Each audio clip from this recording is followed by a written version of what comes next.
Hello dear students, welcome back to channel exam city. और जैसा कि कोविड-19 महामारी चल रही है, जैसे कि सारी गवर्नमेंट आईटीआई बंद हो चुकी हैं और आप सभी जानते ही हो कि गवर्नमेंट आईटीआई के जो एग्जाम्स होते हैं, सभी आईटीआई के जो एग्जाम्स होते हैं वो सभी ऑनलाइन फॉर्म में होते हैं और उनमें सभी ऑब्जेक्टिव टाइप क्वेश्चंस पूछे जाते हैं। इसलिए मैंने आपके लिए इलेक्ट्रिशियन थ्योरी के मोस्ट इंपोर्टेंट 1000 क्वेश्चन की सीरीज स्टार्ट कर दी है, जिसका आज मैं पार्ट 2 लेकर आया हूँ। यदि आपने अभी तक पार्ट 1 को नहीं देखा है तो मैं डिस्क्रिप्शन में लिंक दे दूंगा, आई बटन में भी लिंक दे दूंगा, तो आप वहाँ से जाकर पार्ट 1 को देख सकते हो। आपको पार्ट 1 देखना बहुत ज़रूरी है, तभी आप पार्ट 2 देखना। और हर एक पार्ट में मैं आपको टॉप 50 प्रश्न करवाने जा रहा हूँ मोस्ट कॉमन क्वेश्चंस के साथ। इससे क्या होगा कि वीडियो बहुत ज़्यादा लंबी भी नहीं होगी और आप वीडियो में बोर भी नहीं होगे। तो 19-20 पार्ट में मैं आपको 1000 क्वेश्चंस करवा दूंगा। तो चैनल को आप लोग सब्सक्राइब कर लेना नेक्स्ट पार्ट को देखने के लिए, क्योंकि आपको नोटिफिकेशन जल्द से जल्द मिल जाएगी और आप उस वीडियो को देख पाओगे। और जितने भी आपके फ्रेंड्स हो जो आईटीआई कर रहे हों बेसिकली इलेक्ट्रिशियन से, आप उन सभी के साथ वीडियो को शेयर जरूर से कर दीजिएगा। तो चलिए अपन बढ़ते हैं आज के अपनी फर्स्ट क्वेश्चन की तरफ। और जो अपना आज का फर्स्ट क्वेश्चन है वो है, उच्चतम दक्षता प्राप्त करने के लिए डीसी जनरेटर में ब्रशों को रखना चाहिए। इसका आंसर हो जाएगा चुंबकीय उदासीन अक्ष पर रखना चाहिए। दूसरा क्वेश्चन है, एक 220 वोल्ट डीसी मोटर में 0.2 का आर्मेचर प्रतिरोध है और दूसरा 215 वोल्ट का बैंक इलेक्ट्रोमैग्नेटिक फोर्स है। तो इसमें कितनी धारा बह रही है, कितनी धारा बहेगी? 25 एम्पियर की धारा बहेगी। आपको इन क्वेश्चंस को नोट करते जाना है, मोस्ट कॉमन क्वेश्चंस है। यहाँ से हर एक क्वेश्चन आने की संभावना है, मतलब 100% यहाँ से क्वेश्चन फंसेंगे आपके एग्जाम में। बढ़ते हैं अपन नेक्स्ट क्वेश्चन की तरफ। जो अपना नेक्स्ट क्वेश्चन है और तीसरा क्वेश्चन है, डीसी मशीन का योक जो होता है वो किस चीज़ से बनता है? बनता है कास्ट आयरन से। कम क्षमता वाली डीसी मशीन की योक खालिस्तान की बनाई जाती है, ये भी कास्ट आयरन की बनाई जाती है।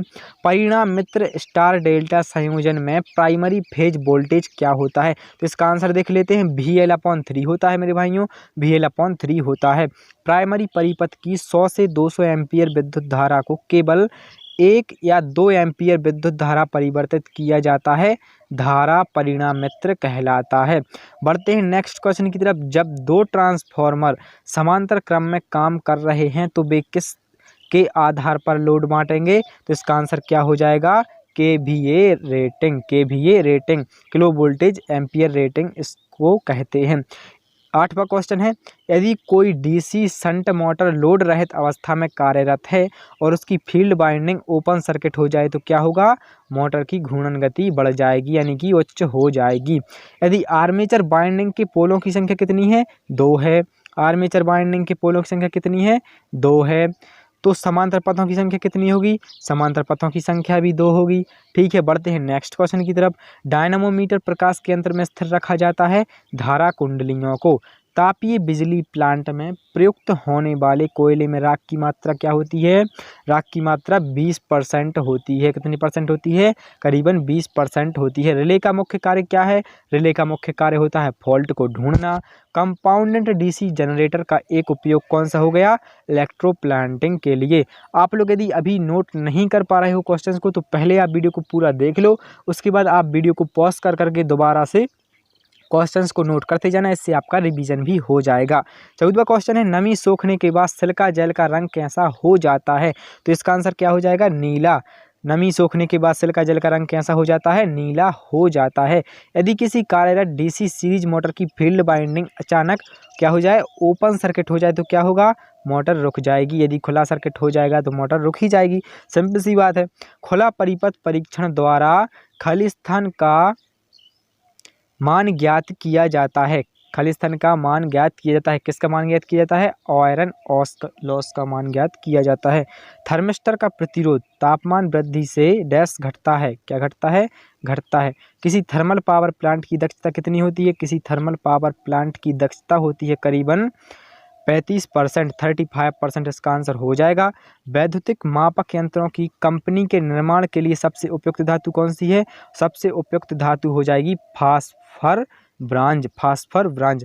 एक लंबे शंट कंपाउंड जनरेटर में निर्मित वोल्टेज 400 वोल्ट है। फील्ड शंट रेजिस्टेंस कितना है? 80 ओम है। शंट फील्ड करंट की गणना करनी है तो कितना आ जाएगा इसका आंसर? इसका आंसर आ जाएगा 5 एम्पियर। ठीक है, बढ़ते हैं नेक्स्ट क्वेश्चन की तरफ। डीसी जनरेटर की रेटिंग की जाती है, इसका आंसर हो जाएगा किलोवाट में डीसी जनरेटर की रेटिंग की जाती है। पीक भार संयंत्र कार्यरत होते हैं किस पर? निम्न लोड गुणक पर। ये मोस्ट कॉमन क्वेश्चंस हैं। आप कहीं भी जॉब के लिए इंटरव्यू देने के लिए भी जाओगे तो ये कॉमन क्वेश्चंस पूछ सकता है इंटरव्यूअर। तो आपको इन क्वेश्चंस को बड़े ध्यान से पढ़ना है। बढ़ते हैं नेक्स्ट क्वेश्चन की तरफ। लेफ्ट में कौन सी मोटर को तहजील देते हैं? डीसी सीरीज मोटर को तहजील देते हैं। अब ट्रांसफार्मर की दक्षता कितनी होती है? 95% से कितनी होती है? 98%। 95% टू 98% ट्रांसफार्मर की दक्षता होती है। किसी जनयंत्र में लैंप बाइंडिंग स्थापित करने का कारण क्या है? अधिक करंट व कम वोल्टेज प्राप्त करना इसका कारण है मुख्य। अक्ष के परितः मोड़ने या मरोड़ने वाले बल आघूर्ण को क्या कहा जाता है? तो क्या कहा जाता है? टॉर्क कहा जाता है। अक्ष के परितः मोड़ने या मरोड़ने बल आघूर्ण को क्या कहा जाता है? टॉर्क कहा जाता है। गीजर में फ्यूज बार बार उड़ रहा है, कारण क्या होगा इसका? क्या होगा कारण इसका? इसका कारण हो जाएगा हीटिंग एलिमेंट का सतह से टच होना। ठीक है। कॉमन बेस ट्रांजिस्टर विन्यास का करंट गेन कितना होगा? 0.95। डीसी जनरेटर की दक्षता कितनी होती है? 85% टू 95% तक। जर्मेनियम डायोड की डिप्लेशन लेयर की समांतर वोल्टेज कितनी होती है? 0.3 वोल्ट होती है। आप इन सभी क्वेश्चंस को नोट करते जाना मेरे भाइयों। बढ़ते हैं नेक्स्ट क्वेश्चन की तरफ। डीसी शंट मोटर का उपयोग नीचे लिखे निम्न प्रयोगों में से किसमें होता है? मशीन उपकरण ड्राइव के साथ होता है। एक ईंधन सेल डैश ऊर्जा को विद्युत ऊर्जा में परिवर्तित करती है। इसका आंसर क्या हो जाएगा? रासायनिक ऊर्जा को। एक ईंधन सेल जो होता है वो रासायनिक ऊर्जा को विद्युत ऊर्जा में परिवर्तित या रूपांतरित करता है। डीसी मोटर का बैक ईएमएफ होता है इलेक्ट्रोमैग्नेटिक फोर्स। ईबी की गणना करने के लिए सूत्र क्या होगा? तो इसका सूत्र क्या हो जाएगा? EB = V - LA इसका आंसर हो जाएगा। बढ़ते हैं नेक्स्ट क्वेश्चन की तरफ। कौन सा नियम डीसी मोटर में कंडक्टर की गति की दिशा की पहचान करने के लिए लागू किया जाता है? फ्लोमिंग के बाएं हाथ का नियम। HRC फ्यूज के फ्यूजिक कारक क्या है? 1.1 है। एक विद्युत हीटर 250 वोल्ट, 1500 वाट तथा 500 डिग्री सेंटीग्रेड पर कार्य कर रहा है, तो हीटिंग एलिमेंट में धारा तथा प्रतिरोध की गणना करनी है। तो 6 एम्पियर पर सेकेंड और 41.66 ओम्स इसका आंसर हो जाएगा। ठीक है। सुरक्षा युक्ति किसी उपकरण को डैश के विरुद्ध सुरक्षा प्रदान करती है? इसका आंसर हो जाएगा अतिभार लघुपथ विद्युत झटका। बढ़ते हैं नेक्स्ट क्वेश्चन की तरफ। भारत में ऑपरेटिंग आवृत्ति कितनी है? 50 हर्ट्ज है। ये मैंने आपको पिछली वीडियो में भी बताया था। विद्युत हीटर की कनेक्टिंग लीड में किस पदार्थ का इंसुलेटिंग सामग्री प्रयोग होता है? पोर्सिलिन पदार्थ का। एक BOT इकाई है किसका? 746 वाट घंटे। ठीक है, याद रखना है आपको, इंपॉर्टेंट क्वेश्चन है। ट्रांसफार्मर में तेल प्रयोग करने का उद्देश्य क्या होता है? इंसुलेशन हो जाता है उससे और शीतलन भी नहीं आती है। एक डीसी मोटर का लोड और फ्लक्स अचल और प्रायोगिक वोल्टेज को 5% बढ़ाते हैं जो आर्मेचर के बीच में है, तो मोटर की गति कितनी होगी? 5% बढ़ जाएगी। कंट्रोल सर्किट में उपयोग होने वाला कंट्रोल ट्रांसफार्मर का रेगुलेशन डैश से अधिक नहीं होना चाहिए, 5% से अधिक नहीं होना चाहिए। सर्किट ब्रेकर में अधिकतम ऊर्जा जिसे फॉल्ट होने पर सर्किट ब्रेकर आसानी से बाधित कर सकता है, क्या कहा जाता है? इसका आंसर हो जाएगा रप्चरिंग क्षमता इसका आंसर हो जाएगा।